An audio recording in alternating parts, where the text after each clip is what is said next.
And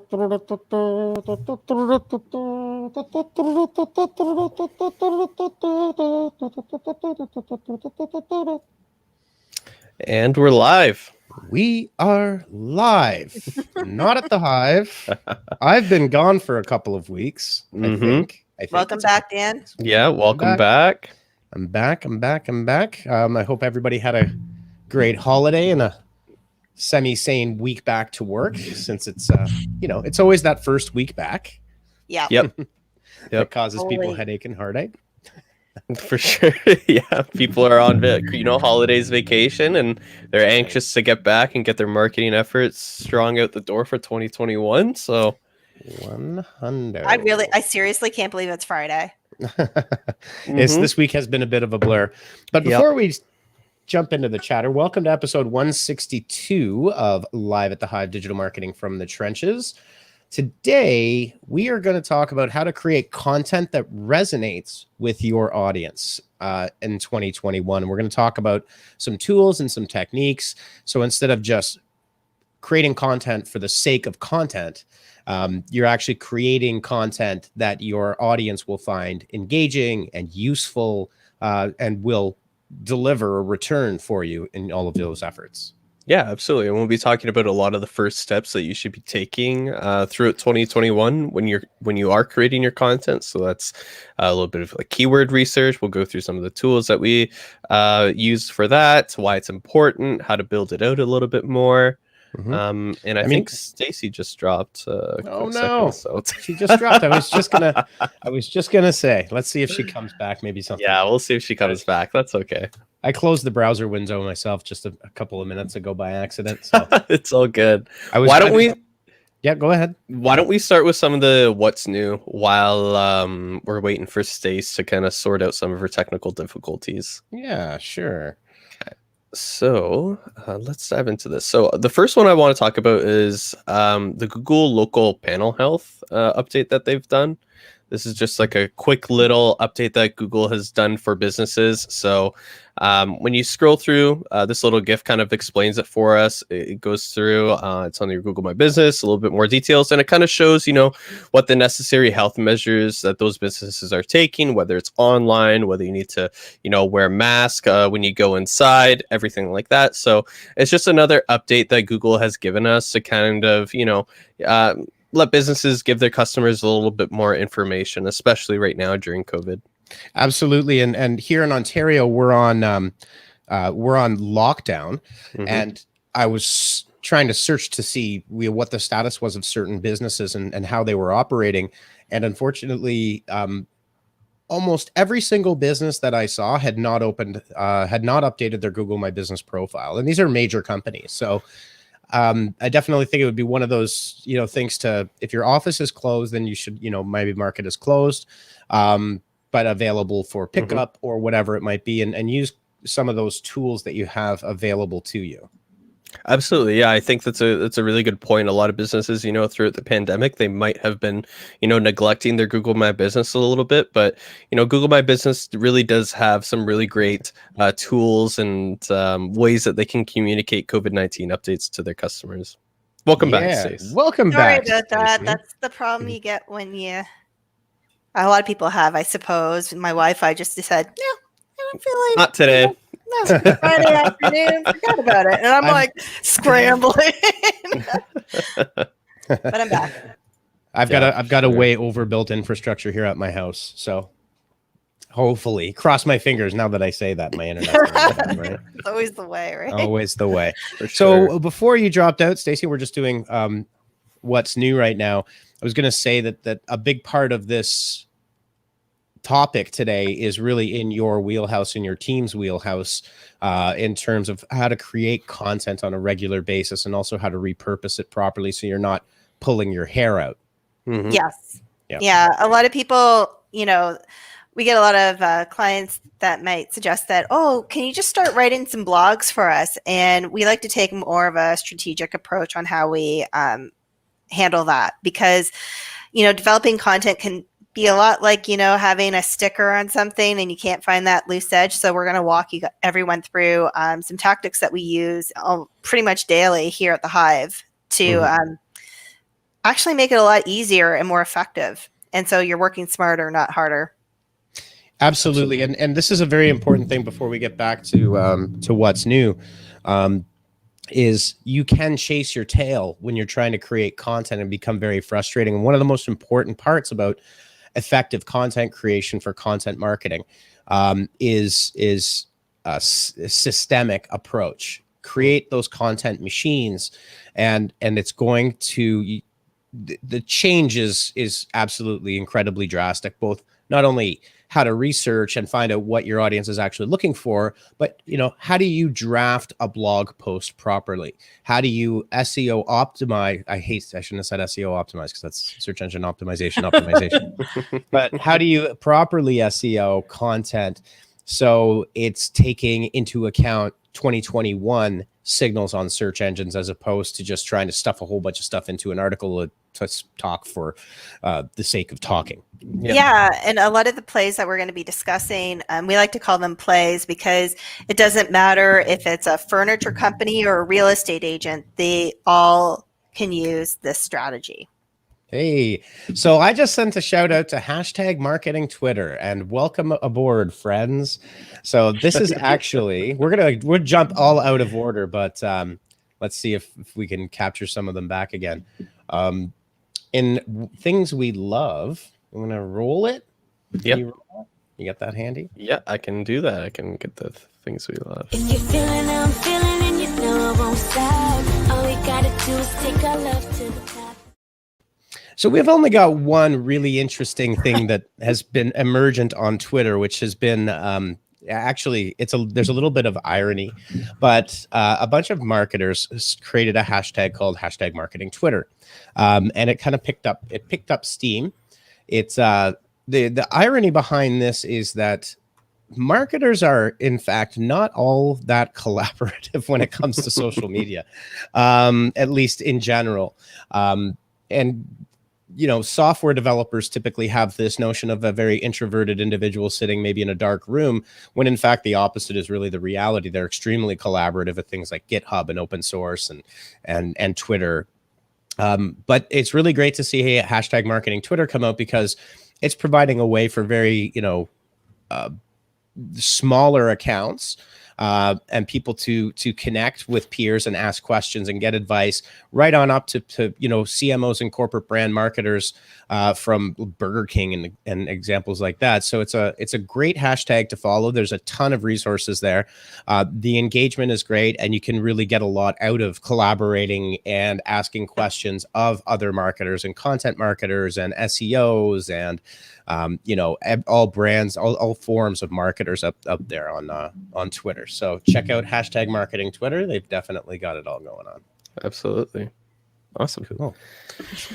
Right on. So I think there's a few more what's new before we kind of dive into our what's working. But right now we're going to be going through Facebook is kind of updating a few things on their pages. Nothing too crazy right now, but right now they're just kind of doing an updated page layout for some of their public accounts. So as you can see here, another example of Sebastian Smith, it's just a little bit bigger. It's a little bit more kind of, front facing, a little bit quicker to organize through. And then they've also added additional, edit accesses, search, but also, following people within the comments. Now, if you're a public figure and you're verified, people can follow you right from the comments, which is just a nice flow. So just some good, quality of life stuff that they're adding to these new pages for sure. Yeah, I think what I like about this too. Sorry, Dan, if you want to go ahead. No, you go ahead. But what I liked about this is that one of the pieces this article mentions as well is that it's not really so much about like that whole argument about vanity metrics, but now it's going to help Facebook or Instagram, well, primarily Facebook because it's on that channel first, but really rate who is an influencer and who is not really one. So it's kind of like, it's putting more weight behind the follow versus the like. Yeah. And I think, these are, we talk a lot about the vanity metrics. So if you're an influencer with 2.3 million likes or followers, and you're getting dozens, even 100 reactions, that actual ratio is pretty poor. So I think the focus being on engagement and reducing the focus on the vanity metric of your total gross size is good, right? I think it's a healthy thing. It's a bit of the maturation of social media, which could be argued that Facebook isn't necessarily maturing quite as quickly as some would like, and some of the other with privacy issues and concerns. But I definitely like the de-emphasizing of the vanity metrics and the sheer size of your following, and focusing more on the engagement with your existing audience. Yeah, and that kind of follows the theme that, Facebook has been trying to push for the past year and a bit now, that more community feel. I think that within the past year, a couple of years or so, it's been kind of focused on the huge vanity metrics, but the essence of social networking and social media, it's kind of dwindled, right? So by doing this, they're kind of bringing it back and focusing more on the content and what the people actually have to say, versus actually just like pushing huge posts with huge vanity metrics that don't really contribute to any conversations that you're following. So it's definitely some like interesting stuff. Mark Zuckerberg read Start With Why or something, because when you think about it, he's facing more and more competition with all the new, like TikTok and Twitter and everybody else, and everything new that's coming out. So it's like he's just kind of going back to the root, like, let's be social. Yep, absolutely. And I think that's that came out of F8 2 years ago, right? Where it was more the living room and less the town hall. For sure. Cool. So next up is, so Apple's got some upcoming privacy features that Facebook, if you do Facebook advertising every time you log in, you get a giant pop-up from Facebook running in panic mode about what this is going to do. But it is exposing that Facebook and Snap are at the most risk to be losing a lot of the data that they collect on users as you're using that experience. So if you're in ad targeting, be prepared. The world's going to change rather quickly when that comes out. Now, obviously, Apple doesn't own the entire market, but it's a significant portion of the market. There's no doubt about that. For sure, especially in North America. I think that there's a little bit more competition, over towards the east, but at least in North America, I believe that there's some stats that show that Apple's a dominant phone manufacturer here. Yeah, so this is a change that's coming. I believe it's IDFA, and if you're in marketing and you're marketing, especially if you're doing Facebook ads and Instagram ads and targeting, you might want to be prepared to make some rather quick shifts and moves in your campaigns. At least be prepared for it when it hits and when it comes out. Yeah, for sure. Okay, it's all about strategy. Cool. All about that strategy. Yeah. So Courtney had a comment that's just jumping back in time a bit. You can't make up for 3 weeks in one. Hit me hard. Yeah. I actually had a Facebook memory that I posted into our Slack channel at Honeypot from 12 years ago, which basically said the same thing. So the more things change, the more they stay the same, right? Yep, for sure. All right. Well, let's dive right into what's working. Alrighty, let's do this. So episode 162, we're going to be focusing on, how to create content that resonates well with your audience, and more specifically strategies that you should be using within 2021. And like Dan said earlier, Stacey, this is kind of the bread and butter of the team that you kind of had throughout the Hive, and what the bees do on a daily basis to kind of make sure that this content really stands out for our clients. Absolutely. And it's funny too, because we'll get some feedback where people are like, oh, do you really need to go through all these steps?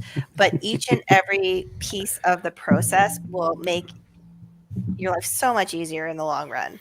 Right? Like, so many people are just anxious to dive right into the pool, but you need to take your swimming lessons. You need to put your life preserver on, or your water wings. This is I'm really excited to share this with everyone, because I feel that there's a lot of really good nuggets that we can share with our community. Yeah, for sure. And I think a point that's important to make here is that, look, doctors, before they perform surgery, they have checklists. Yep. Airline pilots, before they take off and before they land, they use checklists. Yeah. You know, and systems and processes in the world of marketing are the difference between your success and your failure. And so trying to get into a rhythm that you start your research in a certain way, and you don't have to be, you don't have to spend a week on research. The more that you do it frequently, it adds up in terms of time. For sure. And these pieces too will, hopefully, if you're a continuing watcher of Live at the Hive, you've learned a little bit about customer journey mapping. This is kind of like the next step in that process. Mm-hmm. It is the next natural evolution. That's for sure. Okay. So things we're going to talk about, obviously, are keyword research. I kind of hate the term keyword research. It's more phrase research. You're really looking into what people are searching for. And, I think I've said this multiple times, but people look at SEO as being this very dry, research-oriented thing. But in fact, there's a lot of psychology behind you're really optimizing the customer journey, and that experience is what you're doing by using these tools. Mm-hmm. So we're going to talk about that and some of the processes that we like to use. I'll also probably throw in one that I'm not sure if it's there, but it's called seed and stem keyword research. It's actually really easy to do. We're going to look at some tools that we use. We're going to do a case study on Marketer Knows a little bit. And talk a little bit about repurposing and updating all old content to get fresh, sure. which is a strategy you should be leveraging for sure. Absolutely. So I think right here we're going to kind of lead into talking about the importance of SEO, because I feel like a lot of times if you're either a small business owner, a lot of times this content that you're trying to push out, you're ignoring the core strategies that you should be implementing, and SEO should be the number one that you're striving for, right? Because as we see here, over 70% of all website traffic comes through SEO. And if you want to tap into these people who are searching for this content, reading this content, or interacting with this content, you're going to want to make sure that your content is available for them and is quite easy to access. Yeah. The other thing I think to keep in mind too is that, there's this kind of, often it kind of raises its head. It's like, SEO is dead, and we can use social, and we can use ads, and we can use these different tools.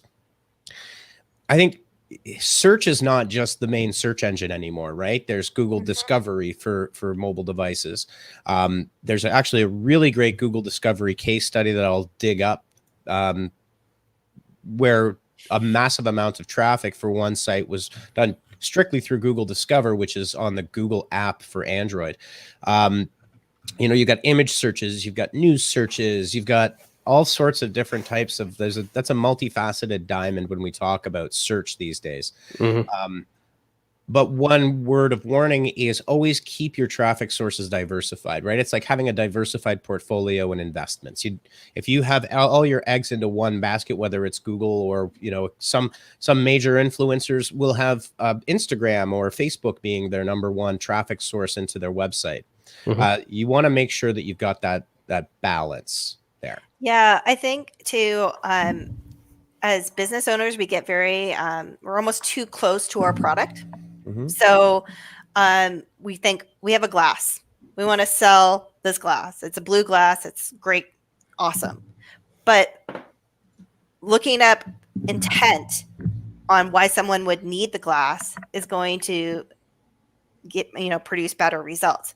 I need a glass because I'm thirsty. I need a glass because I want it to, look nice on my desk aesthetically. Like understanding those search intent items, which is achieved through doing keyword research, is going to help you build content that your customers are looking for, and then you're ultimately providing. Well, and this is a theme that your marketing communication strategy should not be about you. It should be about your customer. And that's where we start out in the customer journey side of things and the persona development. I'm going to have to cover you up, Stacey, because Courtney made a long comment here. I'd also like to say that SEO doesn't stand alone from website creation. I've seen several clients pay thousands, tens of thousands sometimes for a website that has zero optimization or even basic technical setup to be able to rank. Yep. when you sell a website, SEO should be a huge part of that, not a nice to have. Well, we couldn't agree more. Yeah, for sure. That's like giving someone a box of pizza and it only having a couple slices in it, right? I mean, that's the core of what your website should be based off of, is a really good SEO foundation and a strategy, right? Absolutely, you can build up on, for sure. All right, so let's keep going here. So I think here we just kind of want to talk about, people who are effective marketers and understand what they're doing and want to kind of go to that further step are always utilizing these new tools and programs and helping them kind of get this information on, what people are searching for, where they're searching for it, what they need this information for, right? And understanding these terms that are kind of related to it. This is going to be really a lot of your first steps when you're creating this content. A lot of times when we're kind of creating content at the Hive, Stacey and her team will do a lot of keyword research, a lot of search term research, just to kind of set the tone and see where people are gathering this information from. Absolutely. And that's your MarTech stack. And that's the technology that you use to work your way through. Now, budget's big or small. One of the things actually that we're starting in 2021, I was lucky enough to be connected with some of the folks at SEMRush. So we will be doing some interviews with the SEMRush team and doing a few deep dives on Live at the Hive, specifically about SEMRush and the tool sets that they offer.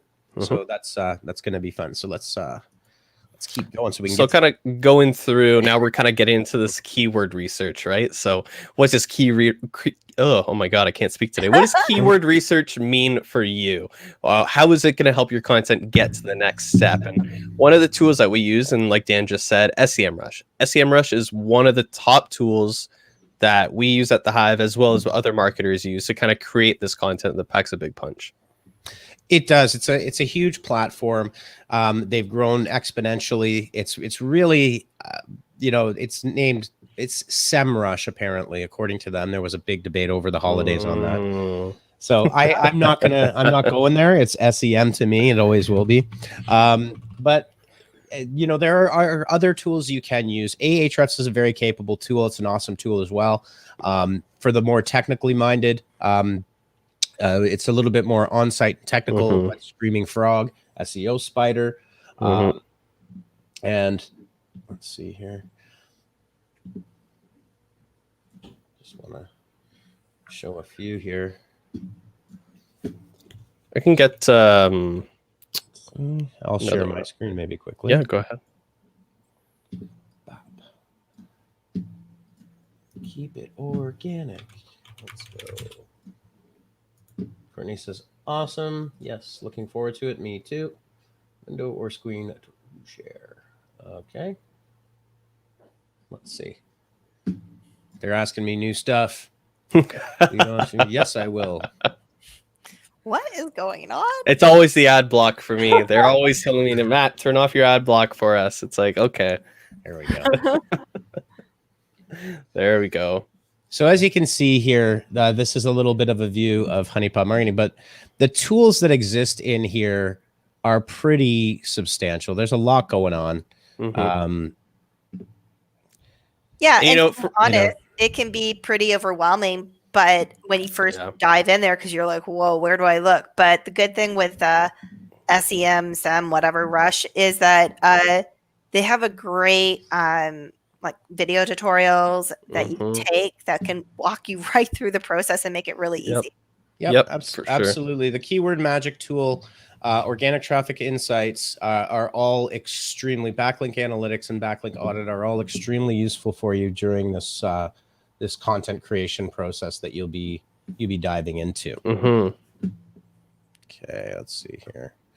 So let's keep going. So SEMRush is the one. Now answer the public. Stacey, this is one of your favorites, I know. It is. I love this because you can put in, let's say, you could put in, like going back to the blue glass, you could put in glass. And you could even decipher or pick which country you want to research.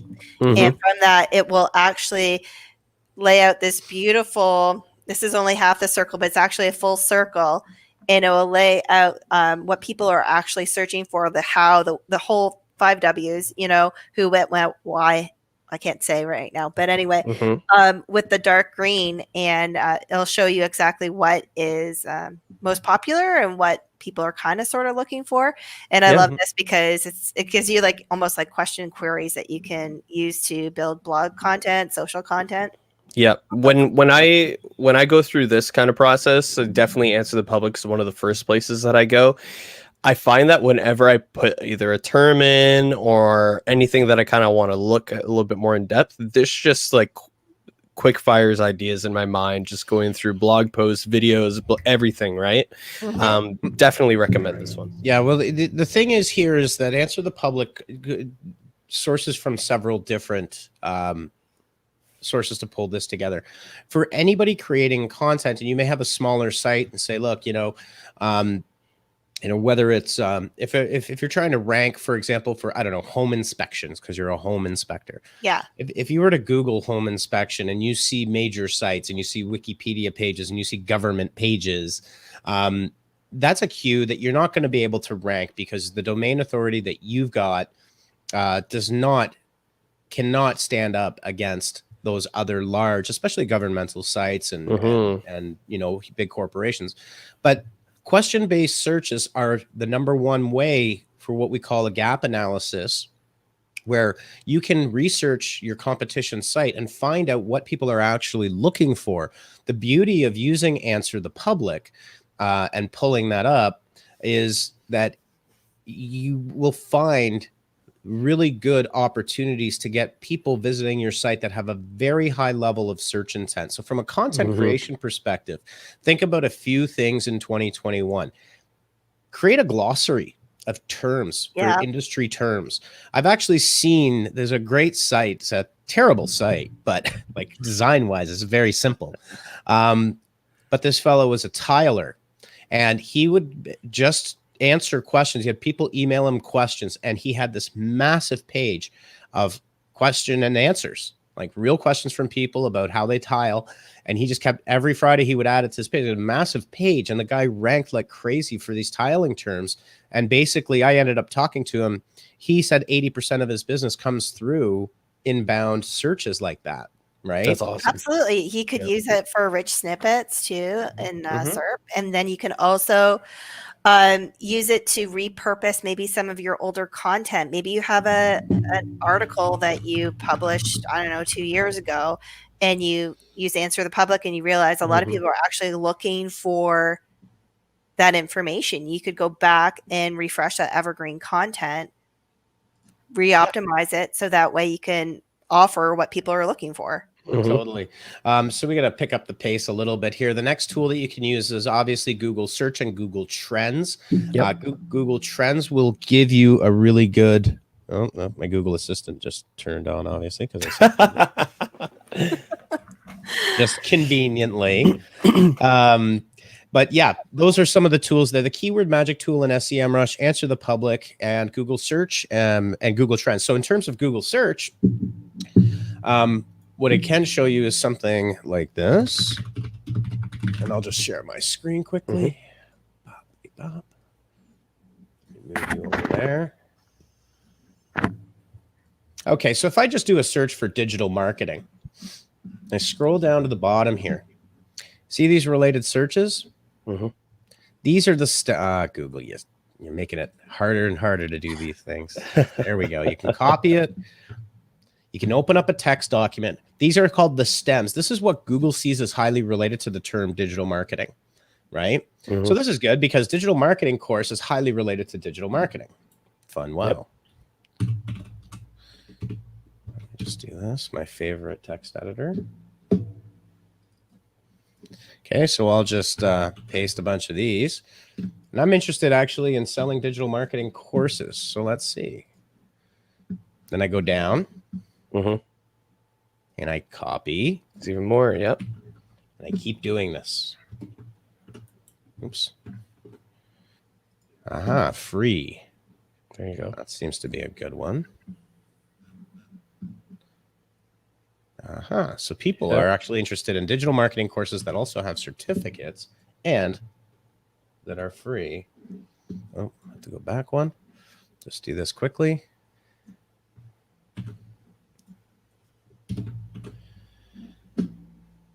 So that took me about 35 seconds, and I've got 25 keywords I can start to research. There you go. 24, right? Yeah. And I can start to pull them into silos of related terms, and then I can put these into SEMrush, and I can start to build out my keyword list, and they will rather rapidly start to grow, right? Yep.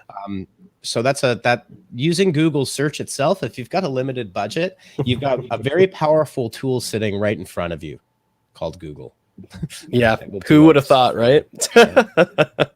Totally. No, but yeah, for sure. And as you start doing this more and more and more, your website's going to get more authority at higher rank, right? And that's the tile example that you gave earlier is a great example of how that authority can help propel your business. Even if you don't even have like a pretty looking website, right? Exactly. Cool. All right, so let's look at Marketer Knows. So Marketer Knows is a community for digital marketers, marketing managers, small businesses.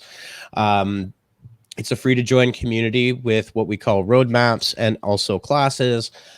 So you can go there, you can sign up, you can grab a roadmap if you're a marketer, and we have a roadmap for creating a landing page, how to write calls to action, swipe files, all that fun stuff.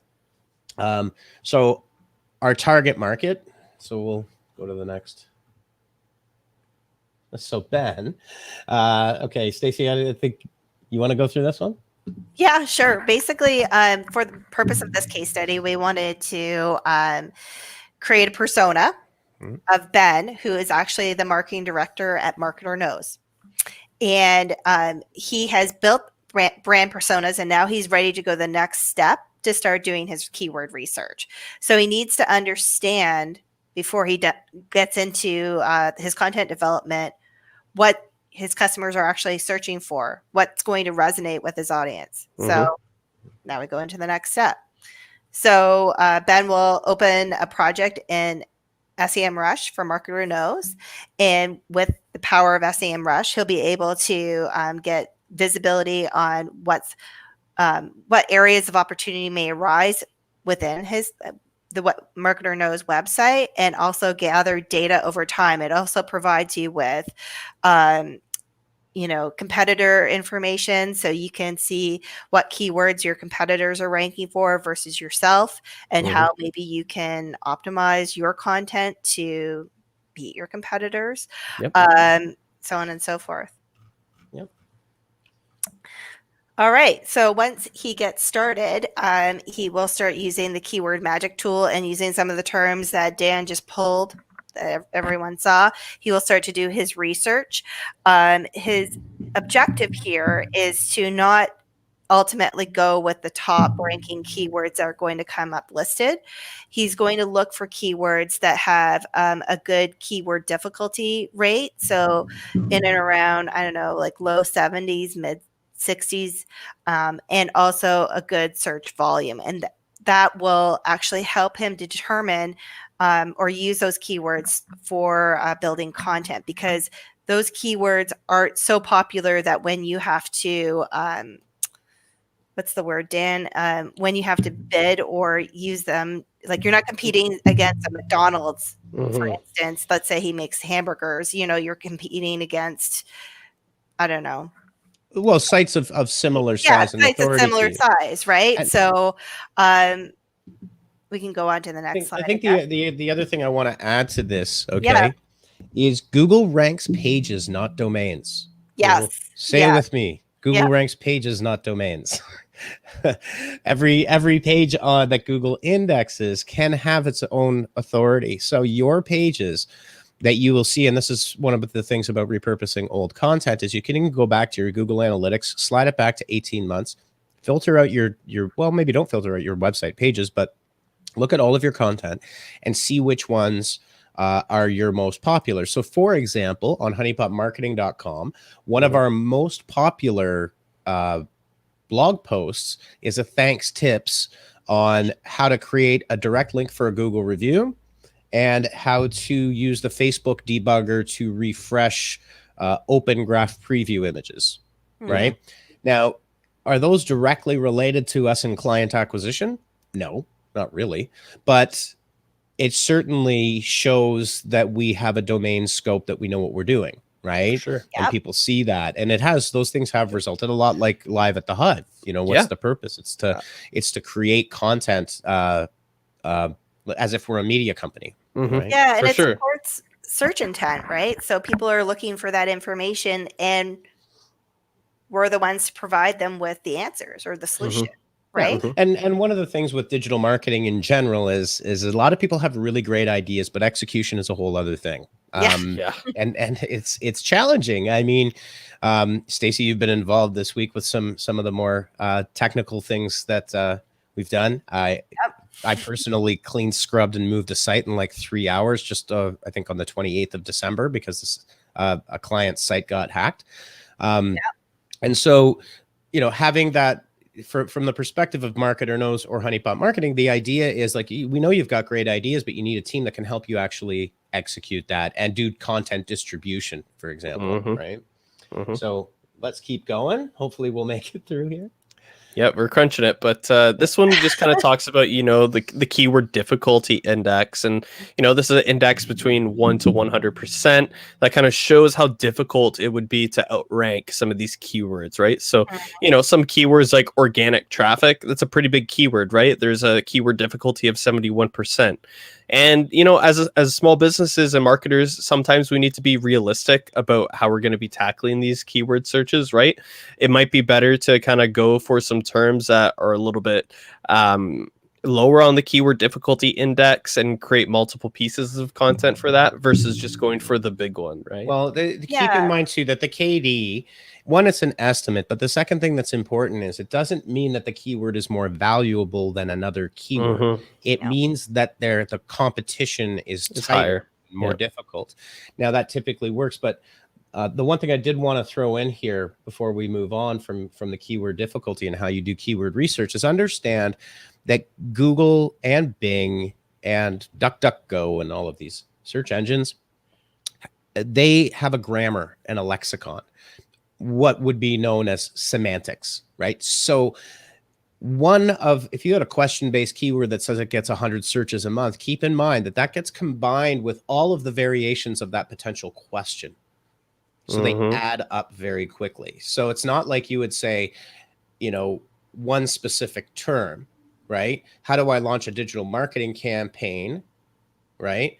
There would be how to launch a digital marketing campaign on Twitter, on Google Ads, and you could write an article on how to launch a digital marketing campaign that speaks to these, and you may get pickup from Google on lots of stems of those terms. Okay, for sure, absolutely. Okay. Alrighty, so this is just kind of one of the you know, templates and sheets that we use at the Hive to organize our, you know, STEM questions and keywords. So you can see here it kind of goes through, you know, organic traffic, Facebook advertising, UGC, and then also some lead gen. Yeah, and not to get off topic because this is what we are discussing, but one thing that comes to mind that our audience should be aware of too, that this is to generate ideas, not to look for opportunities to do keyword stuffing, because you're only going to hinder your efforts by doing that. So you're looking to kind of crack the code or figure out, you know, what longer terms you can use to build rich content versus just trying to use these terms and stuff them into all your articles. Yeah, definitely, definitely don't do that, because the search engines are intelligent agents. Those bots use natural language processing and several techniques to understand the topics in your site. We will at some point talk about how to create an information architecture, not today, to organize your content on your site so you're leading the search engines in the right direction. So let's keep kicking it. Exactly. Okay, and this is kind of another one of how we would use, you know, Answer the Public for the specific keyword of organic traffic, right? So here we can kind of see, you know, the questions that people begin to ask, you know, like what is organic traffic?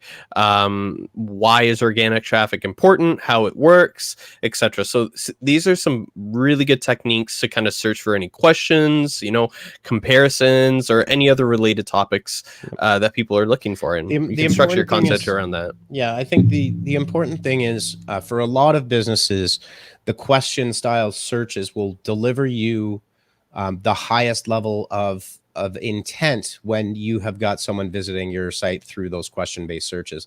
They're also one of the fastest growing verticals within Google searches. They comprise quite a large percentage of the total number of searches. You just have to think how you would search for something. Usually it's like, I need directions to such and such place. Like you're usually asking a question. And craft your content that provides value and solves a pain point from that persona research and customer experience that solves a pain point for your customer. And that takes really understanding what their pain point is in order to get over that line.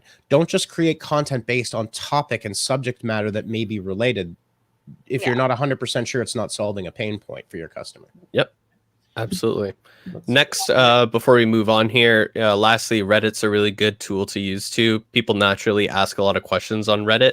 So usually if you're going through some of the top boards, they'll get some really high intent questions and keywords that you can kind of go through. And the other thing too, I think that's important with this is we're talking about how to create and research that content. Don't forget that distribution has to be at least 50% of your content creation efforts. If it's not, you're missing out. Like if you just post it to LinkedIn, for example, take your article, cross-post it to a LinkedIn article, get it out on Twitter, get it into a hashtag community, find the correct boards on Reddit and distribute it there. Be careful on Reddit because every subreddit has their own rules. So you don't want to look like you're saying you can't do self-promotion on Twitter or Reddit. We use Reddit a lot to kind of figure out, what the problems are sometimes, because if a lot of people are talking about it or issuing a pain point, it really helps us, pin that down. Also, I just forgot, but is it Quora you were going to talk about? No, it's gone. It's okay. It's okay. Don't worry about it. Quora is also a very good source. You can also go in and answer questions in your content distribution. So if your content is answering a question, and just be transparent and say, I work for this company. That's what a lot of people do there. Yeah, for sure. I know what I was going to say, and it relates to this slide, so we're good. You would be amazed at how many different ways you can repurpose one piece of content. So for this example, we're looking at 2 blogs that Ben would have created for Marketer Knows based on his keyword research and what people were in search intent, what people were looking for. But he could easily take this article and transform it into a short 30-second video. We could make it into an Instagram story. We could make it into an infographic that we could put on Pinterest. The list can go on and on and on, but it could be like 60 don't limit tweets. yourself. Yeah.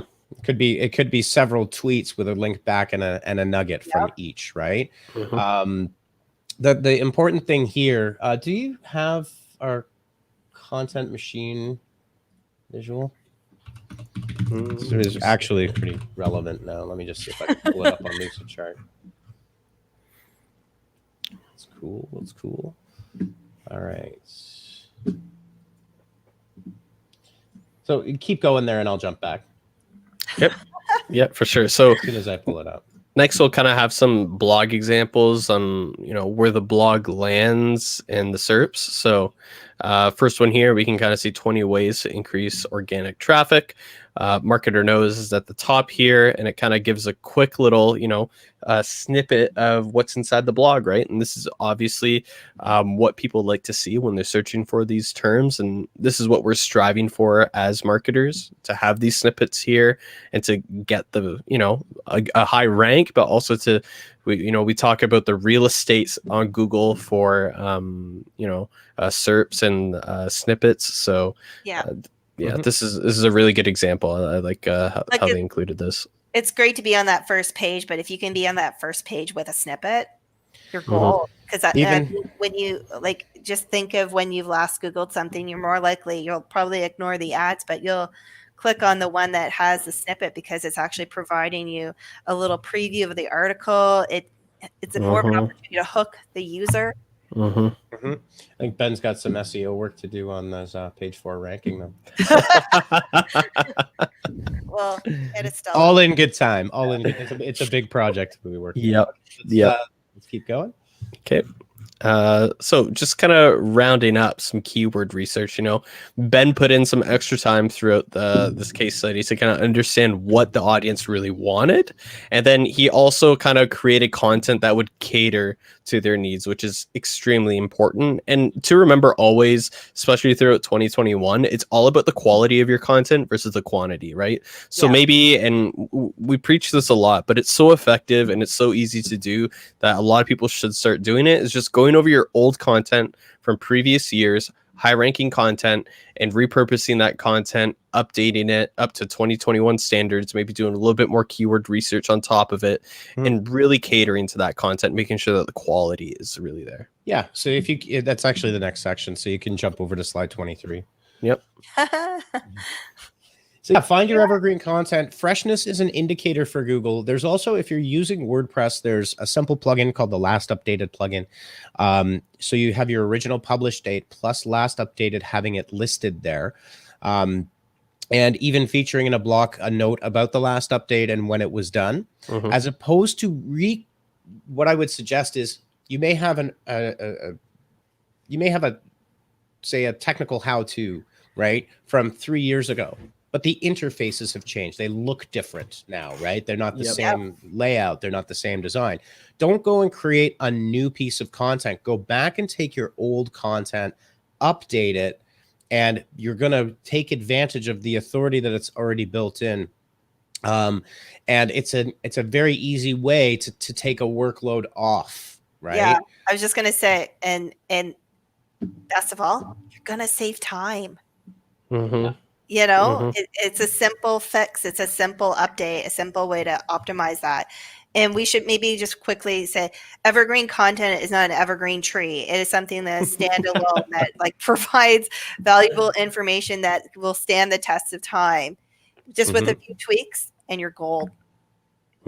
For sure. Totally. And here we have some great examples on repurposing old content, using that blog to create, an infographic, a short video snippets, maybe each little paragraph or every 2 paragraphs of your blog is a new little video snippet. Doing a podcast on the entire blog post is really good too. You get a little bit more in-depth conversation and ideas, hosting a webinar about it. And then of course, like we said, updating older blogs with new or relevant content.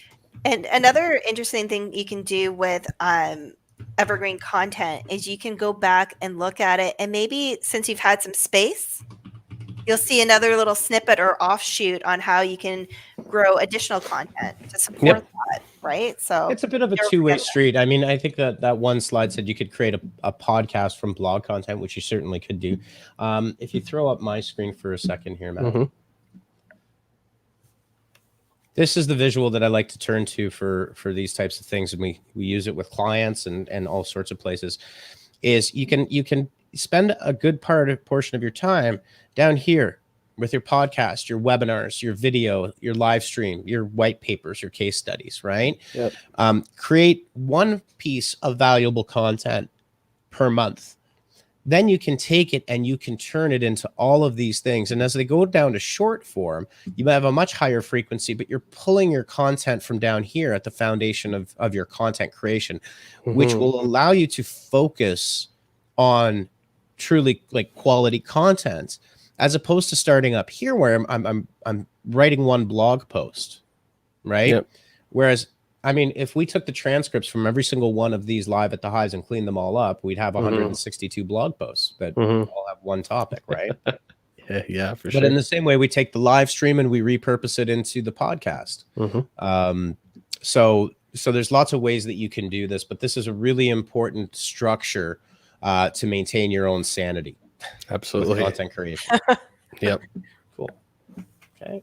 Insanity is key in a lot of ways. Because speaking, we always say we have like a T of skills, and I would say my focus is content, obviously, but it can really as a creative person, you can really, it's like me right now, constantly forgetting what I'm going to say. Like you can be really rainbows and unicorns. So this helps you focus. Yeah, totally. Absolutely. All right. We've already kind of talked about this for a little bit, why updating old content, and we kind of did a little recap there, which is good. So, Yep. So just, just to jump in, we can just do the conclusion, I guess, the end part. Yeah. Next slide. There we go. So yeah, do your keyword research, and keyword research, again, it's I kind of hate the term, but it's what the industry and what people know. It's really persona research. It's really digging deep into what your customers are looking for. It's brand and consumer research, and if the traditional world of marketing would look at it. We just have these incredibly powerful tools to really learn a lot more about our customers. And that can get you away from like, who's my demographic? Well, 18 to 65-year-old males and females in North America, which is almost everybody. We don't want to do that. So some of the tools that you can use, obviously, SEMRush, Answer the Public, Ahrefs. There's a lot of tools that are really quality tools, even beyond SEMrush and Ahrefs. There's a whole bunch of tools that are actually all really quality tools. My suggestion is pick the tool set that you're most comfortable with and become very proficient at it. Oftentimes what we'll see, I've seen this a million times with SEMrush, someone will have the guru level, which is like $200 US a month, and they have nothing set up in it. It's like they're using it as a keyword research tool. So you want to kind of go a little bit deeper than that. Yeah, absolutely. Yeah. And then the other strategy is obviously repurposing old content and using the visual that we threw up before to focus on creating anchor content and quality content, and start to pull the rest of the team out. And also, it depends on the company and the structure, but sometimes there's a structure where there's a social team and then there's a content marketing team. And shockingly, they may not speak as much as they probably should, because if I was on the content team writing blog content, for example, or working on a webinar, I would certainly get the social team to start leveraging that work into what it is that they're doing. Yeah, absolutely. All right, everybody. Well, I think that was a good live to kind of start 2021 off for sure. It was meaty. Yep. Lots to dig into there. And Stacy actually remembered what she was going to say once or twice. So. There you go. Hey, right on. We're all taking wins today. Well, usually you go off the rails really like at the end of the day. Yeah, it's true. Calm today. It's all good. It's all good. All right. Well, for everybody that has joined us from #marketing Twitter, thank you for joining us. Our Periscope numbers are probably stronger than they've ever been. But that replay will be available on Facebook, YouTube, and Twitter. So anytime you want to jump in and kind of review, feel free. And that will do it for episode 162 of Live at the Hive. Have a great weekend, everybody. Have a great weekend. Bye-bye. Bye.